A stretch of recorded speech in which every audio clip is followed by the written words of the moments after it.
Director General of the Internal Bureau of National Security, Lieutenant General Akol Koor has urged the Unified VIP Protection Unit to guard against tribalism and embrace the spirit of unity ahead of their graduation.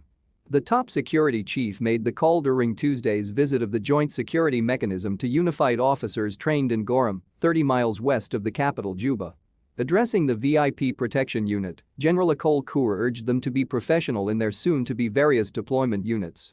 "We have a big enemy, and that is tribalism. It is an enemy because it divides people and can destroy South Sudan," he said. "The second enemy is poverty.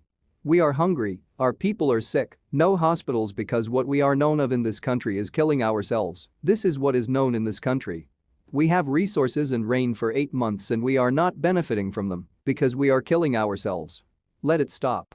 The more than 3,000 peace soldiers are expected to graduate next week after many failed attempts to unify the country's armed groups into a single force with a central goal of ensuring national security.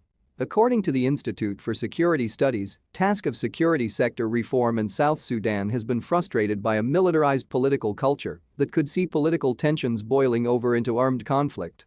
The institute said both the ruling party and opposition in the country are founded on military movements with weak political wings. As a result, the lines are blurred between the leadership and the armed forces, whereas the tendency reinforces ethnic divisions that impede unification of forces. The armed forces have become powerful instruments aligned to individuals rather than the state, the think tank said in a report last year. For his part, Gen. Santino Deng, the chief of defense forces of the National Army SSPDF, told the soldiers to embrace peace and dedicate their lives for protection of the country's territory. "We don't have any relations with political parties all over the world. Soldiers are not related to politics. We should not bring politics to our parades. We are not politicians," he said. Gen. Deng also called on them to desist from politics. "You are soldiers of South Sudan. Your primary role is to protect the people of South Sudan. Your mandate is to protect the territorial integrity of this country. You should be a nationalist, stand with your country and the people. Let's shun tribalism and embrace peace. You are not born to destroy your country or do harm to people." Transforming the former SPLA, now SSPDF, into a professional army has been a promise made by several former chiefs of defense forces. But experts said the task has not been easy, considering the rampant corruption by top military leaders and the level of illiteracy among the soldiers. They reported that the army is still loyal to individual politicians and community leaders. A Sentry report said that South Sudan has more military generals than doctors. Meanwhile, Gen. Gabriel Duop, the deputy chief of defense forces, said the peace soldiers should preserve and defend the constitution and the country when they take up their roles.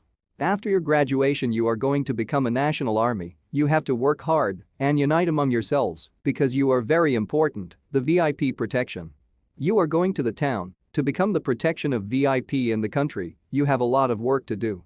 After your graduation, we are going to talk to you every now and then to make sure that you are united. Prepare your uniform." The protection unit is a crucial force that assures the safety and security of officials of the reconstituted Transitional Government of National Unity who took office in February 2020. They are part of the 83,000 forces needed to form a unified army, national security and police services as agreed upon in the September 2018 revitalized peace agreement.